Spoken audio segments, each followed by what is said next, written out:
নমস্কার বন্ধুরা, আজকে আমরা জ্যোতিষশাস্ত্রের একটি গুরুত্বপূর্ণ টপিক নিয়ে আলোচনা করব। বিবাহ বহির্ভূত সম্পর্ক নিয়ে আমরা আলোচনা করব।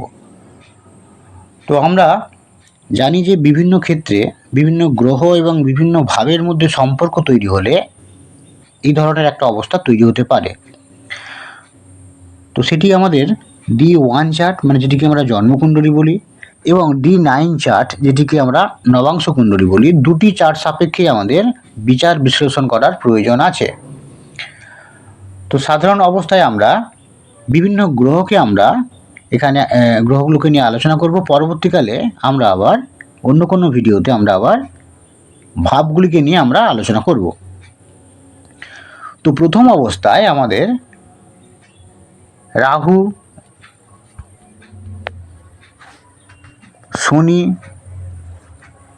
মঙ্গল এবং অবশ্যই শুক্র, এই গ্রহগুলিকে আমাদের আলাদা করে পর্যবেক্ষণ করার প্রয়োজন আছে। বিবাহের যে ভাব, সপ্তম ভাব, এবং এক্সট্রা রিলেশনের জন্য অষ্টম ভাব, এই ঘরগুলির সঙ্গে এদের সংযোগ তৈরি হয়েছে কিনা, এবং যে গ্রহগুলি সংযোগ তৈরি করেছে তারা ইন্ডিভিজুয়ালি কতটা শক্তিশালী, সেগুলিকে ভালো করে পর্যালোচনা করার প্রয়োজন আছে দুটি চার্ট অনুযায়ী, D1 এবং D9। দুটি জায়গায় যদি একই অবস্থার কথা বলে সেক্ষেত্রে ঘটনাটি ঘটার সম্ভাবনা অনেকটাই পার্সেন্টেজের দিক থেকে বৃদ্ধি পাবে। তো আমরা পরপর আমরা গ্রহগুলিকে নিয়ে আলোচনা করব। তার আগে আমাদের প্রাথমিকভাবে যেটি জেনে রাখা দরকার যে এক্সট্রা রিলেশনের জন্য গুরুত্বপূর্ণ ভাব হচ্ছে অষ্টম ভাব। অষ্টম ভাব হচ্ছে এক্সট্রা রিলেশনের জন্য একটি গুরুত্বপূর্ণ ভাব, এবং গুরুত্বপূর্ণ গ্রহ হচ্ছে এক্সট্রা রিলেশনের জন্য একটা সংযোগের দরকার আছে।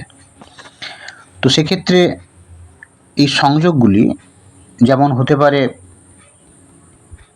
শুক্র এবং রাহুর সংযোগ, হতে পারে শুক্র এবং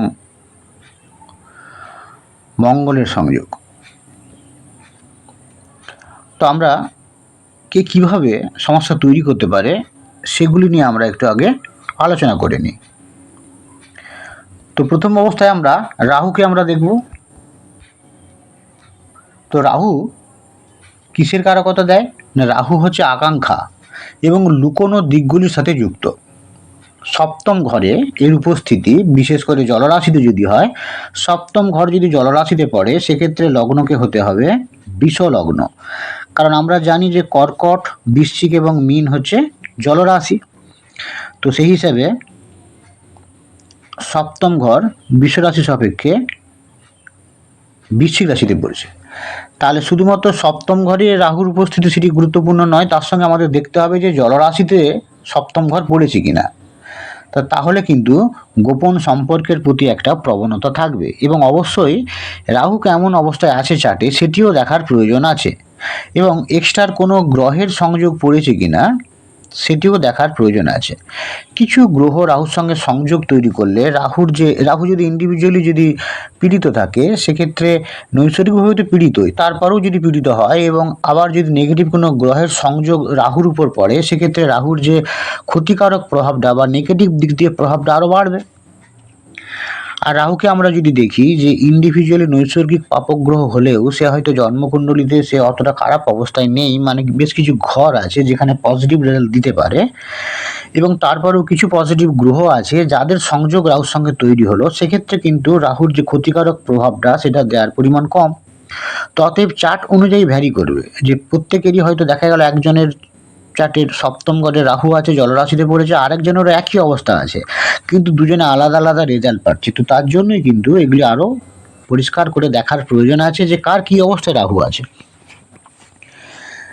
এবার আমরা চলে আসবো কি, তাহলে সপ্তম ঘর একটা গুরুত্বপূর্ণ ঘর, কারণ লগ্ন সাপেক্ষে সপ্তম ঘরে যদি আমরা দেখি যে রাহুর মতো কোনো গ্রহ উপস্থিতি আমরা যদি লক্ষ্য করি, এবং সেটি যদি জলরাশি হয়, এবং সে যদি রাহু বিভিন্ন রকমভাবে আরও পীড়িত হয়, সেক্ষেত্রে কিন্তু নেগেটিভ অবস্থার পরিমাণ অনেকটা বাড়বে।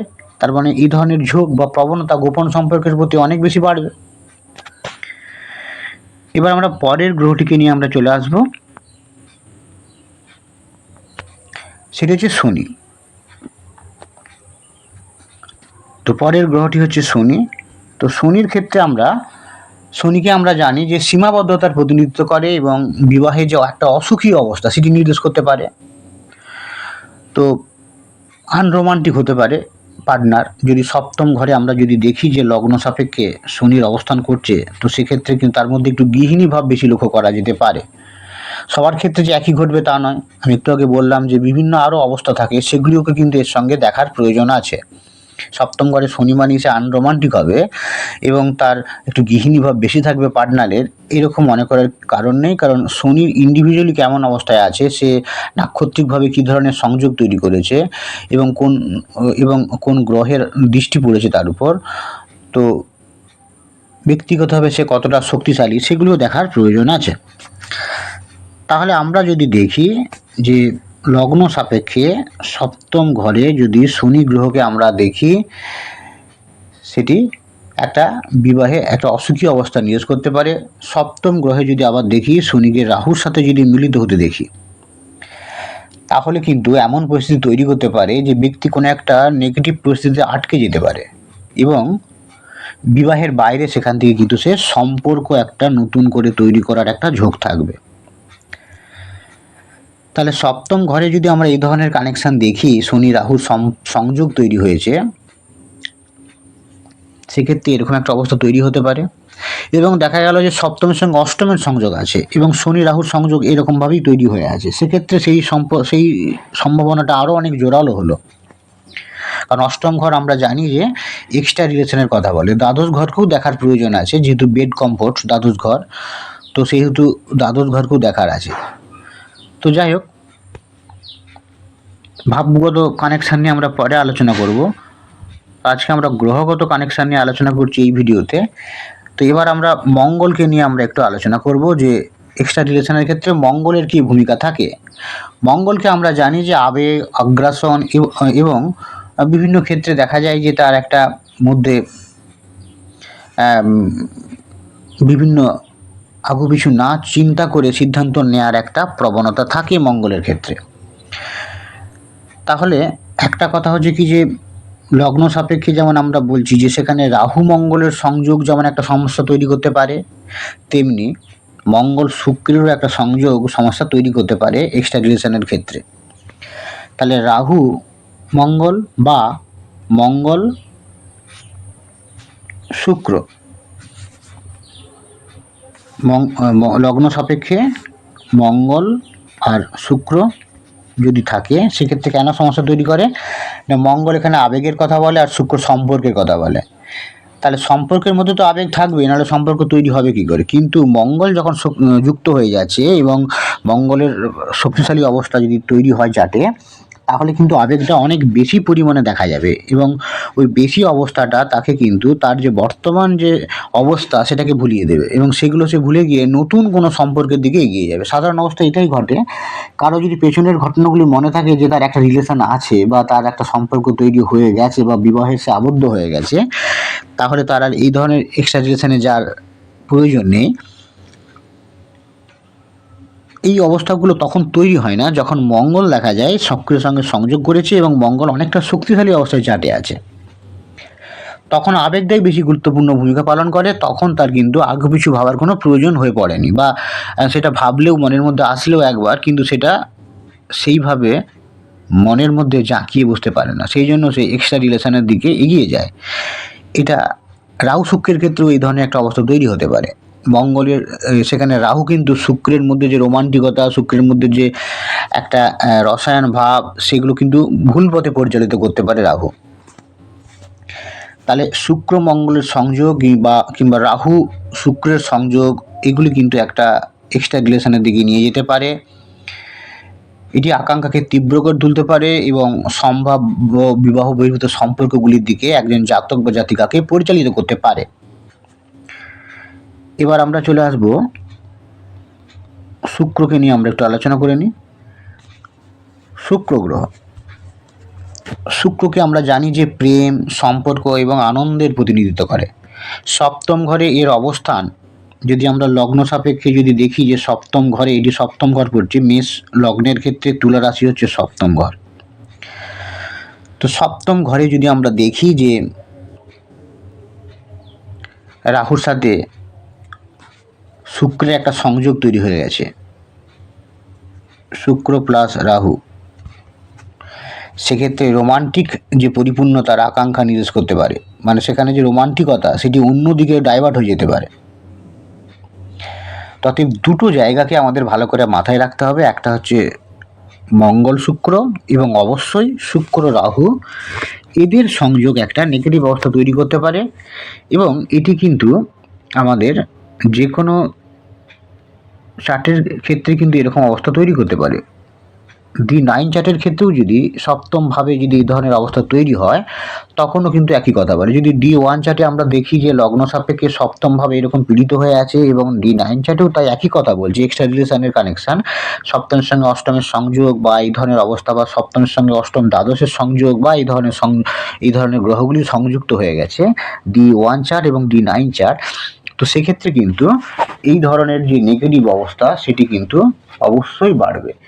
এবং এছাড়া আমাদের যে তার মানে আমাদের দুটি চার্ট, জন্মকুণ্ডলী এবং নবাংশ কুণ্ডলী, ভালো করে বিচার বিশ্লেষণ করার প্রয়োজন আছে। এর সাথে অবশ্যই আমাদের আরেকটি গুরুত্বপূর্ণ ব্যাপার, যে চন্দ্র এবং রাহুর যদি আমরা সংযোগ দেখি, আমরা যদি চন্দ্র এবং রাহুর সংযোগ যদি দেখা যায় অষ্টম ঘরে হয়ে আছে কি দ্বাদশ ঘরে কি সপ্তম ঘরে, এবং সপ্তমের সঙ্গে ভাবগুলোর সংযোগ কানেকশন থাকতে হবে, তাহলে দেখা যায় যে বিচার বিবেচনাকে নেগেটিভ দিকে একজন জাতক চালিত করতে পারে। একজনের বিচার বিবেচনা যদি নেগেটিভ দিকে চালিত হয় তাহলে এক্সট্রা রিলেশনে জড়িয়ে পড়বে। তাহলে চন্দ্র রাহুর সংযোগ থাকলো সপ্তম অষ্টম বা দ্বাদশ ঘরের সঙ্গে, বা সপ্তম অষ্টম দ্বাদশের সংযোগ আছে এবং সেখানে চন্দ্র রাহুর একটা গুরুত্বপূর্ণ ভূমিকা আছে, তখনই এই ধরনের অবস্থা তৈরি হতে পারে এবং গোপন সম্পর্কের দিকে একজন জাতক বা জাতিকা পরিচালিত হবে। এছাড়া আরও একটি গুরুত্বপূর্ণ যোগ আছে শনি চন্দ্রের যোগ, যেটাকে আমরা পুনর্ভূ দোষ বলি। তো শনিচন্দ্রের বীজ যোগও আমরা বলি। তো সেক্ষেত্রে দেখা যায় কি যে স্বামী স্ত্রীর পক্ষে সম্ভাব্য একটা অবিশ্বাস তৈরি হয়ে ওঠে তাদের মধ্যে। শনি চন্দ্রের সংযোগ তৈরি থাকলে বিষময় করে তুলতে পারে সংসারকে। এটি লগ্ন সাপেক্ষে সপ্তম ঘরে যদি তৈরি হয়, কিংবা D9 চার্টেও যদি লগ্ন সাপেক্ষে সপ্তম ঘরে তৈরি হয় শনি চন্দ্রের বীজ যোগ, তাহলেও কিন্তু দেখা যায় যে স্বামী স্ত্রীর মধ্যে বোঝাপড়াটাই কিন্তু একটা নিম্ন পর্যায়ের পৌঁছে একটা অবিশ্বাস তৈরি হয় এবং সেখান থেকে কিন্তু এক্সট্রা রিলেশনের খোঁজ তারা করতে থাকে। একটার সঙ্গে একটা রিলেটেড হয়, তার যদি এই ধরনের জায়গাগুলো যদি সবসময় যে তার মধ্যে একটা চারিত্রিক ত্রুটি থাকবে সেটা নাও হতে পারে, তার যে প্রয়োজনীয় চাহিদাগুলি সে না পেলেও কিন্তু এরকম একটা এক্সট্রা রিলেশনের দিকে ধাবিত হতে পারে। তো সেক্ষেত্রে আমাদের কিন্তু আগের যে যোগগুলি তার সঙ্গে চন্দ্র রাহু এবং শনি চন্দ্রের কানেকশান আছে কি না সপ্তম ভাব সাপেক্ষে সেটিও দেখার প্রয়োজন আছে, এবং সপ্তমের সঙ্গে অষ্টম বা দ্বাদশের সংযোগ আছে কি না সেটিও ভালো করে পর্যালোচনা করার প্রয়োজন আছে। আজ এই পর্যন্তই, পরবর্তীকালে আমরা আবার গুরুত্বপূর্ণ কোনো টপিক নিয়ে আলোচনা করব। ভালো থাকবেন, নমস্কার।